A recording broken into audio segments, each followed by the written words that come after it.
આજના વિડીયોમાં ખૂબ જ ઉપયોગી આઈડિયા શેર કરીશ કે તમારા કામ પણ સરળ થશે અને મહેનત અને સમય પણ બચશે. તો ચાલો વિડીયોને સ્ટાર્ટ કરીએ. તો જો આ રીતે મોટા પેકેટ આવે ને પાપડ વગેરેના કે ચિપ્સ વગેરેના આપણે તળવાના લેતા હોઈએ તો તે છે ને આપણે ખોલીએ પણ આટલા બધા આપણે કોઈ પણ ડબ્બામાં ભરીએ નહીં, કેમ કે હવાઈ જાય છે.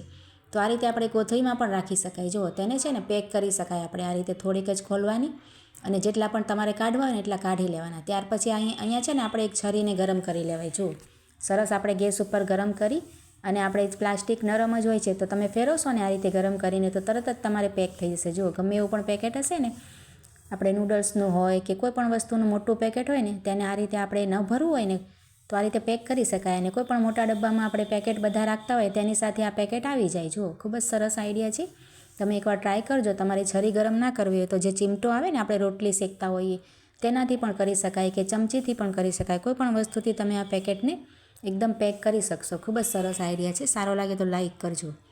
ત્યાર પછી જો આ રીતે આપણે ક્યારેક હાથમાં વાગી જાય આપણને કોઈ પણ વસ્તુ, છરી વગેરે કે કોઈ પણ વસ્તુ વાગી જાય તો આપણે છે ને પાણીમાં તો કામ કરવાનું જ હોય, પોતું કે કચરા પોતું કે પછી વાસણ. તો તેના માટે શું કરે, આપણે એક ફુગ્ગો લઈ લેવાનો. જો આ રીતે, અને તમે જે પટ્ટી હશે ને, બેન્ડેડ પટ્ટી તમે લગાવી હશે કે કોઈ પણ પટ્ટી આ રીતની લગાવી હશે ને તો તેનાથી તમને બે ફાયદા થશે. તમને દુખાવો પણ નહીં થાય. જો આ રીતે એમાં હવા ભરાઈ જાય ને ફુગ્ગામાં તો દુખાવો પણ નહીં થાય. ને તમને હું પાણીમાં નાખીને પણ બતાવું છું. તેની અંદર આપણે ટાઈટ થઈ જાય ફુગ્ગાથી તો શું થશે કે એની અંદર પાણી પણ નહીં જાય. તમારી બેન્ડેડ પટ્ટી કે કોઈ પણ પટ્ટી કપડાની પણ હશે ને તો પલળશે નહીં. જુઓ, તમે કોઈ પણ કામ સરળતાથી કરી શકશો. હાથ ધોઈ શકો કે મોઢું ધોઈ શકો, કોઈ પણ વસ્તુ તેમાં પાણી નહીં જાય. જો આપણે આ રીતે ખોલીને તમને બતાવું છું. મેં અહીંયા કાપડની પટ્ટી બાંધી છે તો જો અહીંયા કોરી તમને દેખાય છે ને, એનું રિઝલ્ટ જુઓ, ખૂબ જ સરસ છે. એકવાર આઈડિયા ટ્રાય કરજો. ત્યાર પછી જો આ રીતે આપણે છે ને નેપકિન આપણે કિચનમાં રાખતા હોય ને નાના હાથ લૂછવાના, તેને તમને ઘડી કરવાની ખૂબ જ સરસ ટિપ્સ બતાવું છું. તેનાથી તમારે જે કબાટના આપણે ખાના હોય ને તેમાં પણ સરસ આપણે આવી જાય. જો આ રીતે કરવાનું, નાના નેપકિનને આ રીતે પહેલાં ફોલ્ડ કરવાનું અને ત્યાર પછી છે ને અહીંયાથી ફોલ્ડ કરવાનું.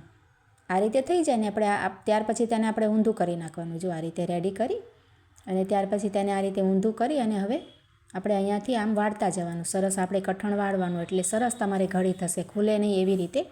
અને ખૂબ જ નાની જગ્યામાં તમારે કદાચ જે ચમચીની સ્ટેન્ડ આવે છે ને તેમાં પણ આવી જાય એ રીતની ઘડી તમને આ બતાવું છું. જુઓ આ રીતે વળાઈ જાય ને ત્યાર પછી તેનો ઉપરનો છેડે આપણે છે ને અંદર આપણે આ જગ્યા છે ને તેની અંદર નાખી દેવાનું. તો ખૂબ જ સરસ ડિઝાઇન પણ આવશે અને આપણે રાખેલું હોય ઓર્ગેનાઇઝ સરસ આપણે રહેશે. જુઓ તમારા ટુવાલ, આ રીતનું ટુવાલ હોય ને નાનું નેપકિન, તેને પણ તમે આ જ રીતે કરી શકો. જો આ રીતે વાળી દેવાનું અને આ રીતે પછી એને વાળવાનું. જુઓ તમે વિડીયોમાં જોશો એટલે તમને સમજાઈ જશે. ત્યાર પછી તેને ઊંધું કરી નાખવાનું. મોટા ટુવાલમાં પણ આપણે કરી શકાય, એવું નથી કે નાના ટુવાલમાં કરી શકાય.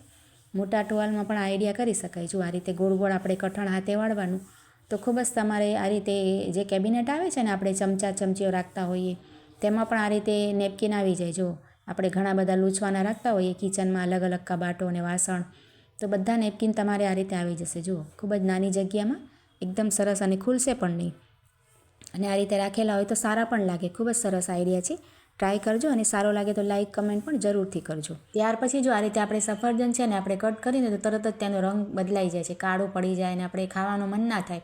બાળકોને આપીએ તો તે પણ ના ખાય. તો તેના માટે આપણે શું કરવાનું છે ને, સફરજનને આપણે ધોઈ સરસ અને તેને આપણે જેમ બી કટ તમે કરતા હોય એ રીતે છોલીને કે એમને એમ આપણે છાલ વગર આપણે આ રીતે છે ને કટ કરી લેવાનું. જુઓ ત્યાર પછી છે ને આપણે તેમાં એક ગ્લાસ સાદું પાણી ઉમેરી દેવાનું આ રીતે બાઉલમાં નાખીને, અને ત્યાર પછી મીઠું અડધી ચમચી જેટલું આ રીતે એડ કરી દેવાનું. અહીંયા આપણે સિંધવ મીઠું નાખીએ તો વધારે સરસ. જો આ રીતે મીઠાને સરસ ઓગાળી લેવાનું. તમે સાદું મીઠું પણ એડ કરી શકો. અને મીઠું ઓગળી જાય ત્યાર પછી તેમાં જ આપણે આ પાણીમાં 2-3 મિનિટ સફરજનને રાખી મૂકવાના. અને ત્યાર પછી આપણે છે ને 2-3 મિનિટ થઈ જાય ને એટલે આપણે આ રીતે તેને ગાળી લેવાના. કોઈ પણ ચાળણીમાં નાખી અને આપણે સફરજનને આ રીતે ગાળી લેવા એટલે બધું પાણી તેનું નીતરી જાય. જો આ રીતે અને ગાળી અને ત્યાર પછી તેમાં ઉપર છે ને આપણે સાદું પાણી 1 ગ્લાસ જેટલું એડ કરી દેવાનું એટલે મીઠાનો જે ભાગ હોય એ નીકળી જાય. અને ત્યાર પછી આપણે તેને કોરા સરસ કરી લેવાય આ રીતે. હવે તમે જોશો આ રીતે સફરજન આપણે તે ગમે એટલું રાખશું ને તો પણ કાળો નહીં થાય. આપણે બાળકોને લંચ બોક્સમાં આપી શકાય કે પછી કોઈને ટિફિનમાં પણ આપી શકાય. ખૂબ જ સરસ આઈડિયા છે, જરૂરથી ટ્રાય કરજો. ત્યાર પછી જો આ રીતના આપણે કેસરોલના ડબ્બામાં રોટી રાખતા હોઈએ ને રોટલી, તો થોડાક દિવસ થાય એટલે તેમાં એક અલગ ટાઈપની એકદમ સ્મેલ આવતી હોય છે રોટલીની કે પછી નેપકિનની કે કોઈ પણ સ્મેલ બેસી જાય. તો તેના માટે આપણે ન્યૂઝપેપર આ રીતે લઈ લેવાનું અને તેને આ રીતે તેના વાળી લેવાના કટકા કરીને નાના નાના. અને આ કટકાને છે ને આપણે જરાક ભીના કરી લેવાના પાણી છાંટીને, અને ત્યાર પછી આપણે તેને બંધ કરીને ઢાંકણ આ રીતે મૂકી રખાય 1 કલાક કે આ રીતે અડધો કલાક તમે રાખશો ને તો તેની બધી જે સ્મેલ હશે ને અલગ ટાઈપની આવતી હશે બધી દૂર થઈ જશે અને આપણે એકદમ સરસ થઈ જશે આપણો કેસરોલ. ત્યાર પછી આ પેપર કાઢીને આપણે સરસ ધોઈ નાખવાનું, આપણે વાસણ ધોતા હોઈએ એ રીતે.